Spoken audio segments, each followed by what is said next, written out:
this step we're going to add a lot more detail to the portrait, and we're going to basically just block in some shading for the hair, some texture. We're going to add some detail to the facial features, add maybe a little bit of the missing forms in the hair, and then finish up with some detail in her clothing. So I'm just gonna work, I think on the left hand side, kind of work my way over to the right. And I missed this area here on her hair. I do want to add those little strands. And they can come down just about like this. And then they're going to flow downward and over just a bit. There's a little curly cue there. I want to get that in.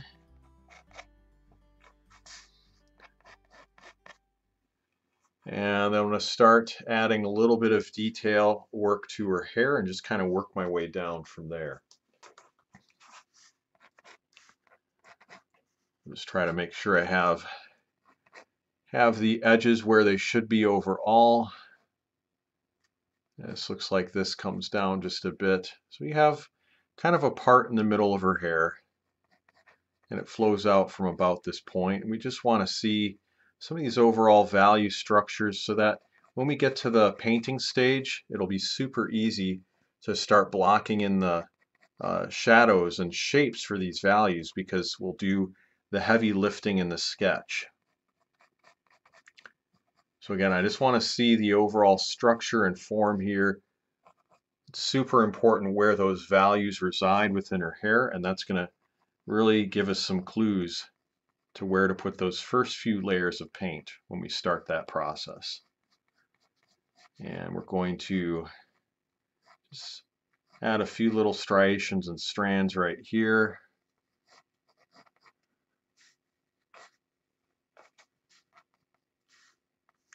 And then I'm going to block in some shadows for the hair at this point.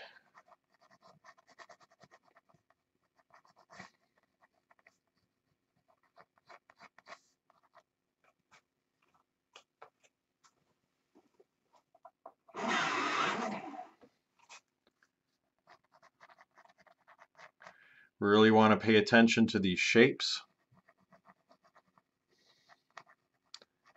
That's super important.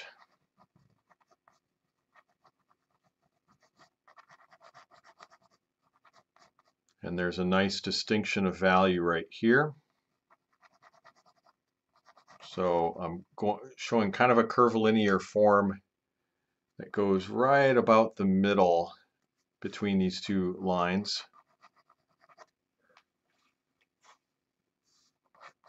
Maybe a bit past the middle. I'll erase that if I just want to be very specific on it. Right to this point.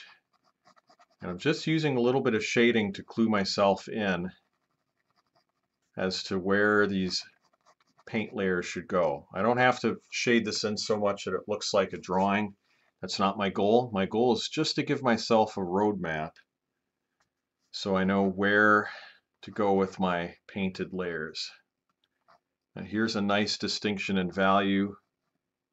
This little lock of hair right here, that's super important. Capture that. And that strand, let's see, comes up at about that level. I don't want to make it too prominent. There's a few little strands of hair right here.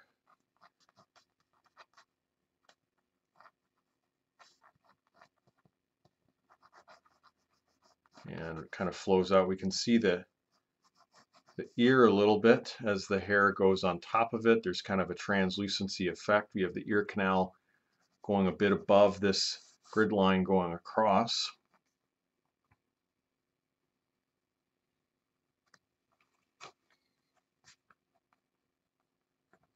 And we just want to show where that ear canal goes. The angle of it, there's a little divot below the ear. Want to capture that. And just the bottom of this earlobe where that goes. Get that little divot. Of course, she has an earring there. I'll just block that in for right now.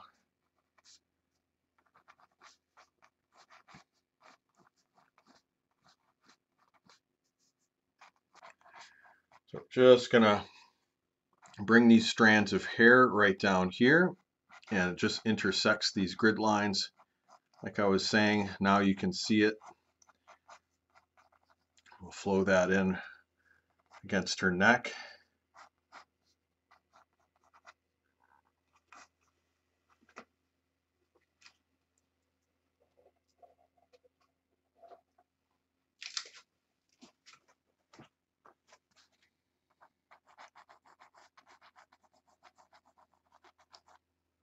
And let's show the block in the shadow here, the major form and distinction. We're looking for that contrast and value because we have a highlight on the back of her hair. It's backlit there. So we really want to show that exact shape. If you can get these shapes locked in at this stage while you're sketching, it'll make your painting so much easier. So that's what I'm endeavoring to do.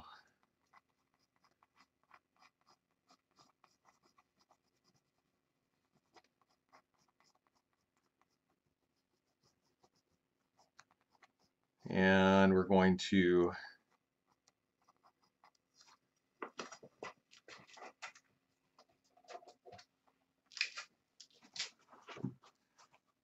just bring this lock down a little bit.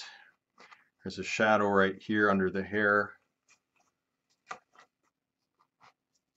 And I just want to see how these strands of hair come out. One of them kind of flows out at a very round angle. So I want to capture that. And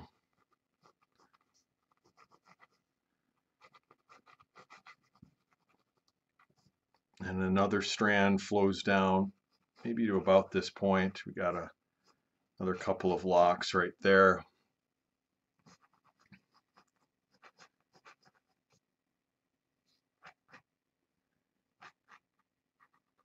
And this one flows down to that corner. It kind of makes a triangular shape.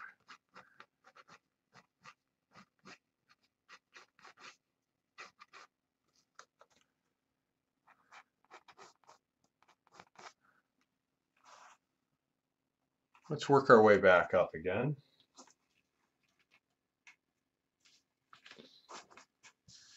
And we're going to block in these forms up here. So we have a little distinction in value. You really want to look at your reference photo and see where those distinctions are at. We see a distinction right here. We want to block that in, and then this hair kind of turns direction. So you want to capture that form. It looks like this is kind of the edge of her skull, and then there's a little lock of hair that comes out past that point. So I really want to see that distinction. But we're using some directional strokes going in the opposite way, not flowing downward, but flowing more of this direction, just to show that change in the flow of the hair, how she has it tied up in the back. And I think this can come over a little bit more to the left right there. Again, this is a major distinction and value right here. I really want to capture that. Right there.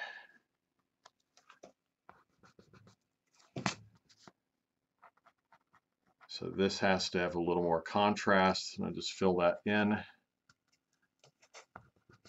It should come up just a bit higher, I guess. Maybe about right there.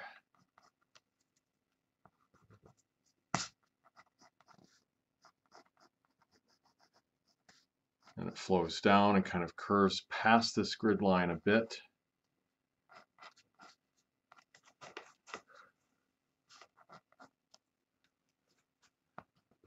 I'll erase that just a bit and it could come up higher.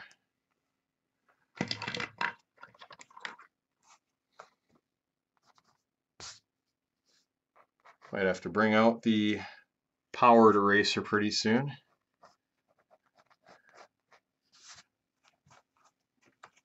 Okay, we're going to go do a little work on the top of her head again. And I'm just going to add some little divots right there. Some directional strokes.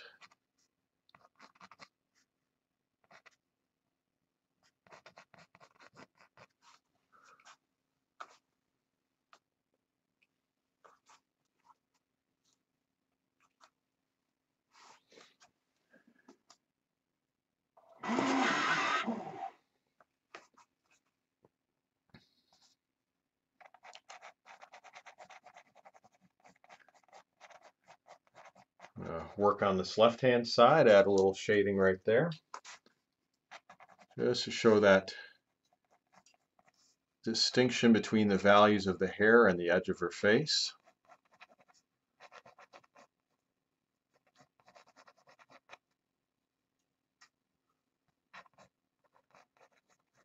And that strand right here, we can delineate that. And we're just going to fill this in a little bit.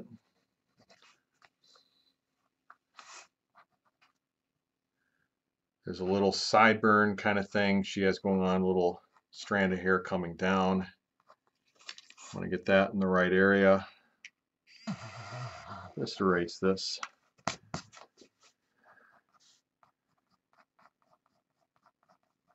I didn't have the mechanical eraser in my supplies list. I apologize for that, but you can still use this regular eraser just fine. Whatever works better for you. I'll have to update my supplies list for the next challenge and put this in as an option. It was some of my students that actually mentioned this to me, and I love it since I've tried it. Some of my all-access students. We have a fantastic time hanging out on Tuesdays doing critiques and just chatting about our work. And yeah, they mentioned this to me, this powered eraser, so it's been a very useful tool to have. Okay, let's do a little bit of work on her eyes. So I'm going to zoom in there a bit. And I really want to refine the forms and get the eyelashes flowing in the right direction. Get them the right distance from the edge of the face or edge of the grid.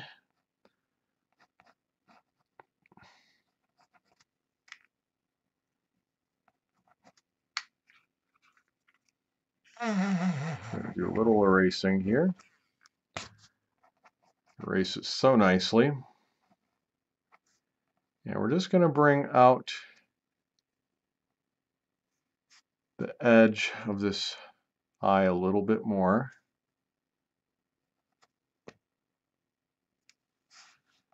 It's all right to zoom in on your reference photo so you can really see the detail. Or if you're printing it out, to print out some close-ups. Print out some close-ups so you can really get the detail. I'm just blocking in the eyelashes a little bit.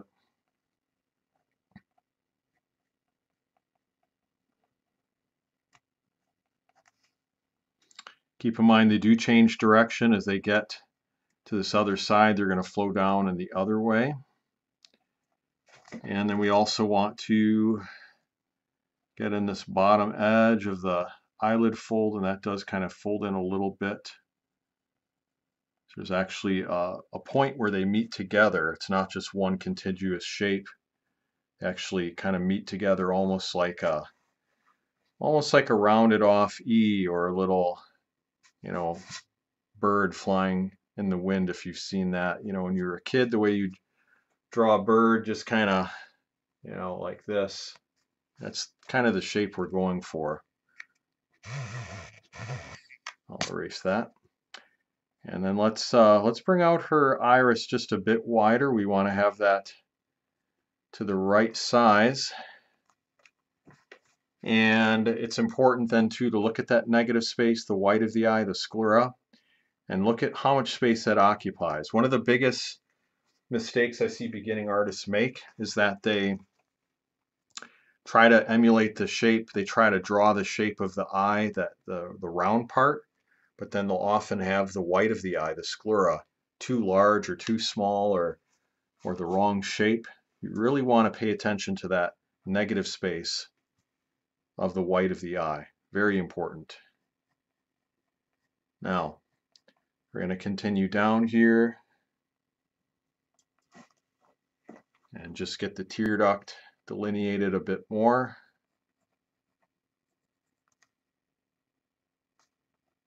The edge of her nose, delineated a bit more.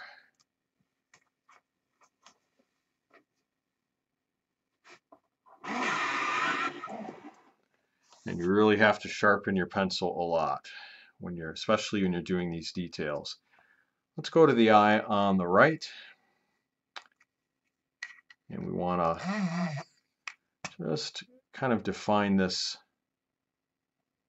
tear duct.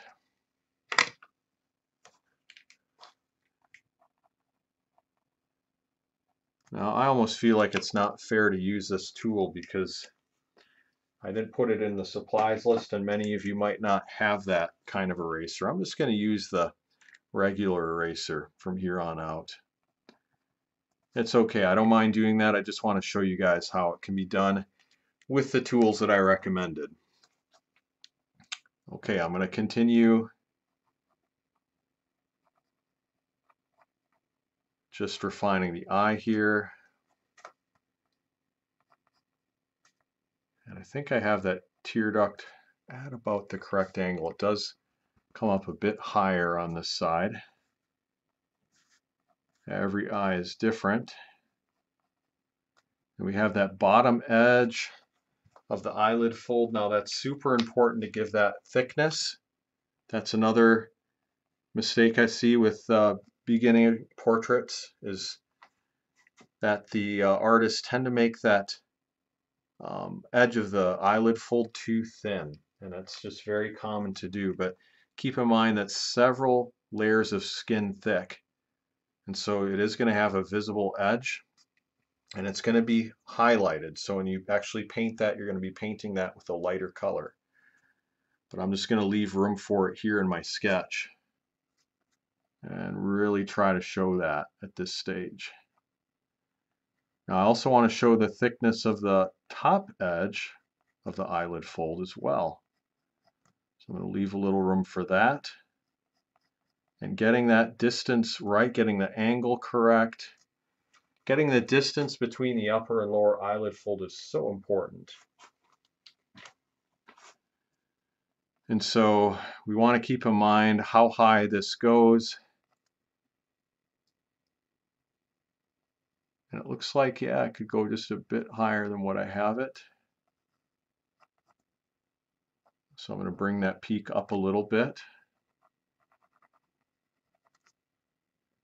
Then it angles down. And it just meets a little bit closer at this point. So there's more of a distance between the upper and lower eyelid fold at these points on the edge, this point here, but it gets closer at this point. That's an important distinction to make, because your tendency is going to be to want to make it the same width all the way around, but don't do that.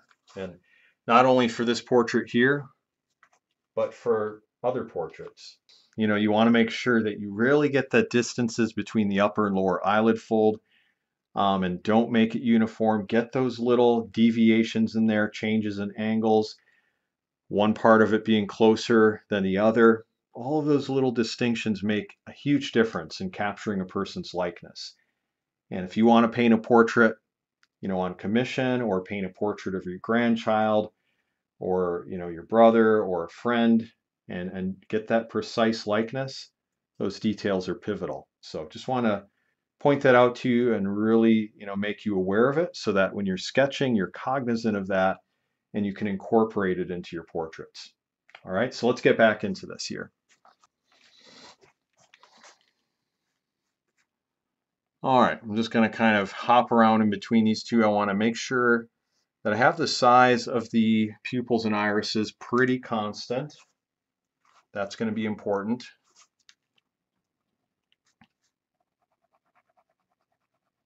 And I'm going to just shade them in so I can get a sense for what her likeness looks like. I'm going to leave a little spot here for the reflection. I want to put that in the right place. It's not quite in the center of the eye.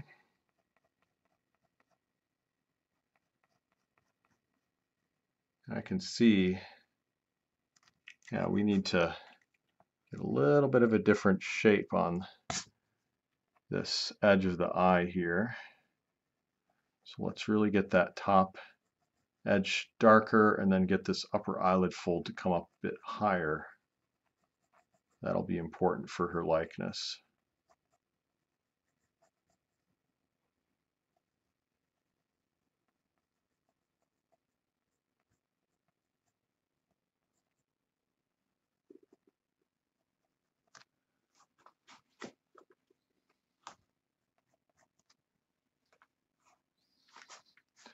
Okay, I'm going to shade in this part. I'm going to draw in the reflection.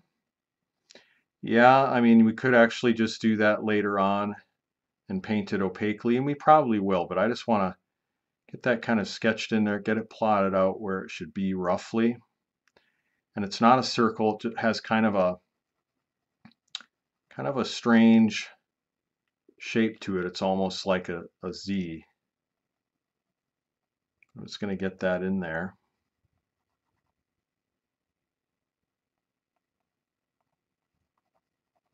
And just fill this in. There's just a little bit of the sclera on this right side showing ever so slightly. You see the edge of the eye right here, and then we have the fold coming down.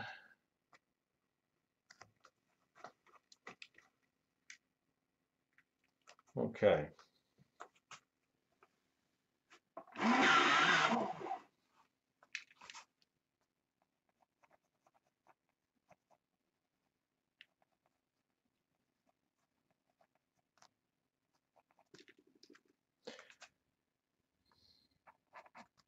Let's do a little bit of work on her eyebrows, just refine those a bit.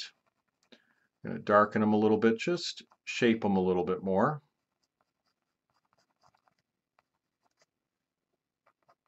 And get some directional strokes for the eyebrows. Eyebrows grow in a certain way, and we want to capture that look.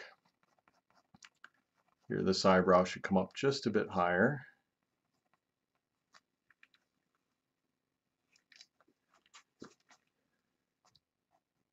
Just darken this bottom edge of her eyelid there. Yeah, of the eyelid and the iris.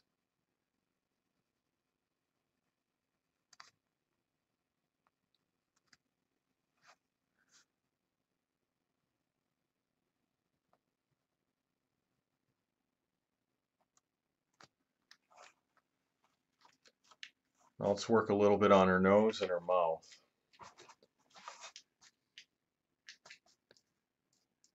Looks like I have her nostril tipped up a little too much. I'm going to bring that down.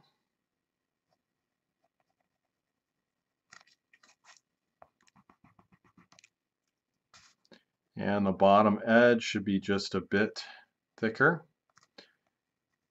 And we do see that nostril on the left-hand side as well.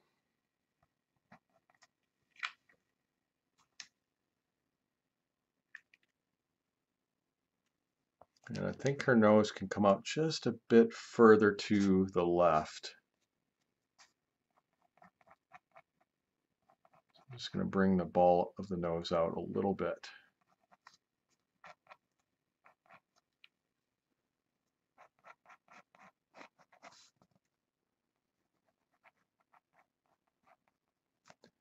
And we have this part of the mouth projecting out a little bit. That's part of the nasolabial fold that shows she's smiling.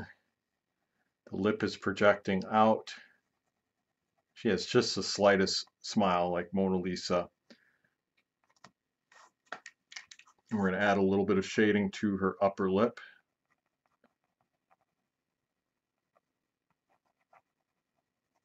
little bit darker on this side here, and we'll just really try to get that form as exact as we can.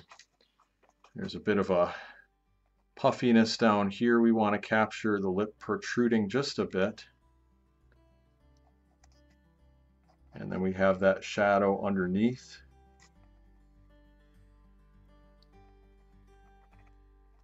So that'll be important to get that shape in. And just this little bit of smile, getting a little bit of the chubbiness of the cheek, the nasolabial fold can help with that.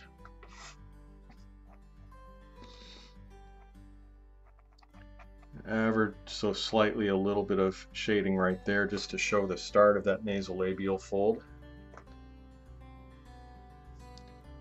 And then we block in a bit of the value distinction right here.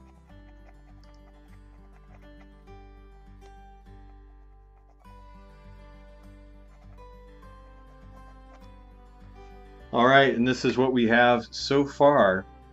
But I want you to go ahead and skip to the next video here. You're going to see it on YouTube right after this one.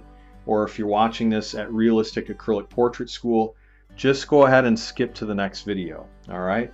But for now, we're halfway, little more than halfway through the sketch. We have the major forms blocked in. We have a lot of the facial feature structures down. I have to do a little more refining, some more shading. Obviously a lot more detail on her clothing, but this is definitely a good start in the sketch. So thank you so much for watching this video. Again, skip ahead to the next video here. We'll finish up the lesson there. All right, so I will see you in that next video. For now though, make sure you subscribe to this channel for more videos like this. Head over to realisticacrylic.com.